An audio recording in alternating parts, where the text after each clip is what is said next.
Movie की शुरुआत में एक आदमी अपनी कार से उतरता है और जैसे वो अपने घर की ओर बढ़ता है एक दूसरा बंदा उस पर स्पेयर से अटैक करता है। वो एक प्रोफेशनल फाइटर था और उसका नाम जूको था। जूको उसे बहुत बुरी तरीके से मारता है। वो आदमी कहता है तुम्हें जो चाहिए ले लो पर मुझे छोड़ दो, लेकिन जूको उसे खत्म कर देता है। पर वहाँ पर उस आदमी की बेटी अपने डैड को मरते हुए देख लेती है, जिससे जूको को काफ़ी बुरा लगता है। और तभी हमें जूको को दिखाया जाता है जो कि नींद से उठता है। वो इस इंसिडेंस की वजह से पूरी तरह से हिल गया था, उसको सही से नींद भी नहीं आ रही थी। अब हमें एक बहुत बड़े लीडर मटीमा को दिखाया जाता है जो कि आने वाले प्रेसिडेंशियल इलेक्शन का कैंडिडेट होता है और उसके पास इतनी पावर होती है कि वो देश की सिक्योरिटी एजेंसी को अपने फायदे के लिए यूज करता था। उसे एक खबर मिलती है कि उसी की कम्युनिटी के एक बंदे के पास उसके खिलाफ कुछ सबूत है और उसका नाम जॉनी है। मटीमा एजेंसी की ऑफिसर मो को जॉनी को जिंदा पकड़ने के लिए कहता है। मो अपनी प्राइवेट सिक्योरिटी के कुछ बंदे जॉनी के घर पर भेजती है और वो सोल्जर्स जॉनी के घर पर अटैक कर देते हैं, पर वहां पर उन्हें जॉनी नहीं मिलता। सोल्जर्स के लीडर टाइगर को वहां पर एक दूसरा फाइटर मिलता है। उसकी उससे काफी देर तक फाइट होती है और कुछ देर के बाद वो फाइटर टाइगर को घायल करके वहां से भाग रहा होता है, लेकिन तभी एक सोल्जर घर के अंदर से उसको शूट कर देती है। टाइगर मो को इन्फॉर्म करता है कि जॉनी यहाँ पर नहीं था। मो काफी परेशान हो जाती है और वो अपने लोगों को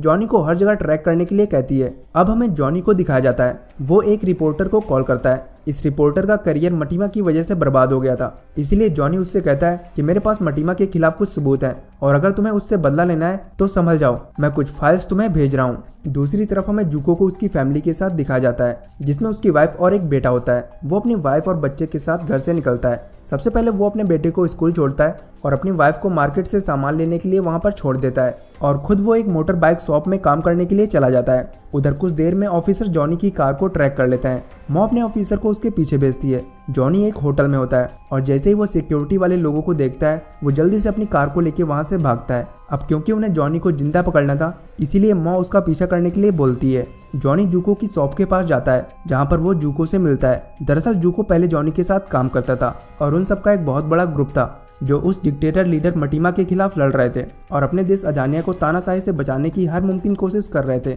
पर जब जूको को उसकी फैमिली मिल गई थी और उसके साथ जो इंसिडेंस हुआ था जिसमें लड़की ने अपने डैड को मरते हुए देख लिया था, उसने उसके बाद सारा काम छोड़ दिया था। जॉनी कहता है कि तुमने कसम खाई थी कि हमारे देश के लोगों के लिए जान दे दोगे। जूको बोलता है तुम यहाँ से चले जाओ, तुम्हारी वजह से वो लोग मेरी फैमिली तक भी पहुंच जाएंगे।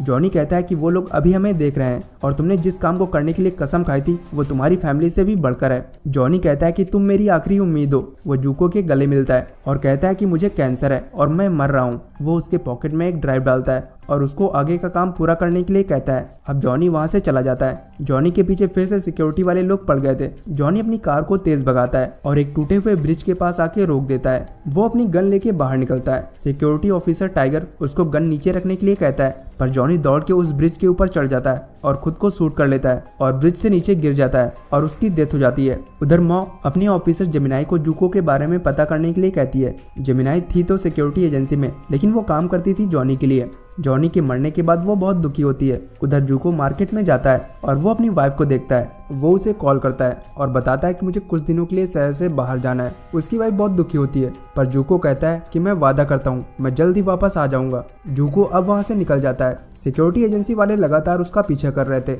जूको एक एयरपोर्ट में जाता है और वहाँ के लॉकर से कुछ सामान निकालता है। तभी मो उसे पकड़ने का ऑर्डर देती है, जिसके बाद दो ऑफिसर उसके पास जाते हैं और उसे पकड़ लेते हैं। वो उसे एक रूम में लाते हैं और उसकी तलाशी लेते हैं। वो उससे पूछताछ कर ही रहे थे तभी जूको उन पर अटैक कर देता है और उन्हें घायल करके वहाँ से भाग जाता है। वो अपनी बाइक वाली शॉप में जाता है जहाँ पर कोई नहीं होता है। जिसके बाद जो बैग उसे एयरपोर्ट में मिला था वो उसको खोलता है। उसमें उसे एक मैप मिलता है जहाँ पर उसे जाना था। जूको वहाँ से अपने बॉस की एक बाइक उठाता है और वहाँ से निकल जाता है। उधर जूको की वाइफ बहुत दुखी थी। उसके पास उसका बेटा आता है और वो कहता है कि जूको जरूर आएगा। वो दोनों आपस में बात कर ही रहे थे तभी मो वहां पर अपने आदमियों को भेजती है।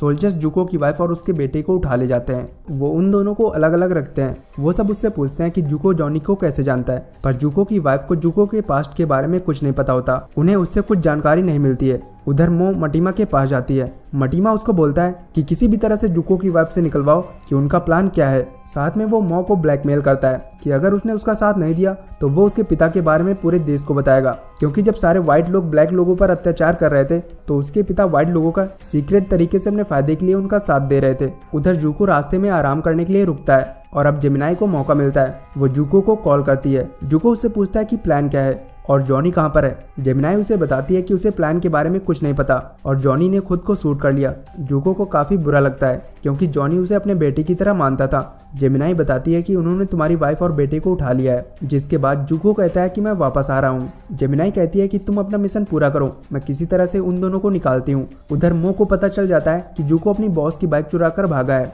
वो हर जगह जूको को ढूंढने के लिए ऐड डाल देती है। अगली सुबह हमें जूको को दिखाया जाता है, वो एक फ्यूल स्टेशन से बाइक में फ्यूल लेता है। तभी वहाँ पर बैठी एक लेडी उसका ऐड न्यूज़पेपर में देख लेती है। जूको वहाँ से तो निकल जाता है, पर वो लेडी उसके बारे में सिक्योरिटी एजेंसी को बता देती है। उधर जेमिनाई जूको की वाइफ के पास जाती है और बताती है कि मुझे जूको ने भेजा है, मैं तुम्हें यहाँ से जल्द ही निकालूंगी। पर जेमिनाई की बात बाहर खड़ी ऑफिसर सुन लेती है और मो उसे गिरफ्तार कर लेती है। वो उससे पूछती है कि तुम किसके लिए काम करते हो, पर जेमिनाई कुछ भी नहीं बोलती। मो अपने ऑफिसर से जेमिनाई से पूछताछ करने के लिए बोलती है। ऑफिसर्स उसे ले जा रहे थे, पर रास्ते में वो उन पर अटैक कर देती है और उन्हें मार के फिर से जूको की वाइफ के पास जाती है। वो तुरंत उसको उसके साथ चलने के लिए कहती है। उधर बिल्डिंग में हर जगह अलार्म बज चुका था। जूको की वाइफ जेमिनाई के साथ बाहर आती है, लेकिन जब वो दोनों भाग रहे होते हैं वो दोनों ऐसी जगह पहुंच जाते हैं जहां से निकलने का कोई रास्ता नहीं था। लेकिन तभी जेमिनाई वहां से नीचे वाली बिल्डिंग पर चली जाती है और जूको की वाइफ को भी जंप करने के लिए बोलती है। जूको की वाइफ बहुत डर रही होती है, लेकिन वहां पर सोल्जर लगातार आ रहे थे, इसलिए जूको की वाइफ को वहां से जंप करना पड़ता है। लेकिन वो सही से उस जगह पर लैंड नहीं कर पाती है। हालांकि जेमिनाई उसे पकड़ने की कोशिश करती है, लेकिन वो उसे बचा नहीं पाती। वो नीचे गिर जाती है और उसकी डेथ हो जाती है। दूसरी तरफ जूको को पकड़ने के लिए टाइगर और उसके सोल्जर्स आगे उसके रास्ते पर खड़े होते हैं। जूको उनको देख लेता है, लेकिन तभी वहां पर एक गैस कंटेनर उनके पास से गुजरता है, जिसके बाद जूको अपनी बाइक को और तेज भगाता है और उस गैस कंटेनर में फायर करता है। उसमें ब्लास्ट हो जाता है और टाइगर और उसके सोल्जर्स इधर उधर हो जाते हैं। जूको को वहां से निकलने का मौका मिल जाता है। अब टाइगर एक हेलीकॉप्टर को वहां पर बुलाता है और वो उससे जूको का पीछा करता है, लेकिन जूको एक ट्रेंड सोल्जर था। जब हेलीकॉप्टर उसके ऊपर होता है वो अपनी बाइक को रोक लेता है और जैसे ही हेलीकॉप्टर उसकी तरफ घूमता है जूको लगातार हेलीकॉप्टर पर फायर करता है और उसे डैमेज कर देता है, जिससे टाइगर को तुरंत वहां से जाना पड़ता है। अब जूको वहां से भी आगे बढ़ जाता है और अब शाम हो जाती है। वो एक जगह पर अपनी बाइक को घास में छुपा देता है। वहीं पर वो एक हेलीकॉप्टर को उड़ते हुए देखता है। वो स्कोप से हेलीकॉप्टर को देखता है तो उसे पता चलता है कि वहीं पर पास में टाइगर ने कैंप लगा रखा है और उसके साथ कुछ सोल्जर्स भी हैं। अब रात में जूको टाइगर के कैंप पर अटैक कर देता है और एक एक करके वहां के सोल्जर्स को खत्म कर देता है। अब बस वहां पर टाइगर होता है और एक पायलट। टाइगर और जूको की काफी देर तक फाइट होती है। हालांकि पहले टाइगर जूको पर भारी पड़ता है और उसके पेट में चाकू भी मार देता है, लेकिन जूको किसी तरह से अपने आप को संभालता है और वो टाइगर से फिर से लड़ता है और इस बार वो टाइगर को घायल कर देता है। जूको चाहता तो उसे मार सकता था, लेकिन वो उसको नहीं मारता और पायलट से हेलीकॉप्टर को स्टार्ट करने के लिए बोलता है और वो वहां से चला जाता है। हेलीकॉप्टर से वो अपनी डेस्टिनेशन पर जल्दी पहुंच जाता है। वो पायलट को थैंक यू बोलता है और वहीं पर उतर जाता है। वो कुछ ही दूर आगे बढ़ता है, तभी वहीं पर बेहोश होकर गिर जाता है। वहाँ की ट्राइब के कुछ लोग उसे उठाकर ले जाते हैं, जो कि जूको को पहले से जानते थे और जॉनी ने जूको को इन्हीं के पास भेजा था। वो जूको का इलाज करते हैं, फिर उसे उसका पार्सल देते हैं जो जॉनी ने उसके लिए रखा था। उसमें कुछ पैसे और कुछ डॉक्यूमेंट्स थे, जिससे मटीमा एक्सपोज हो जाएगा।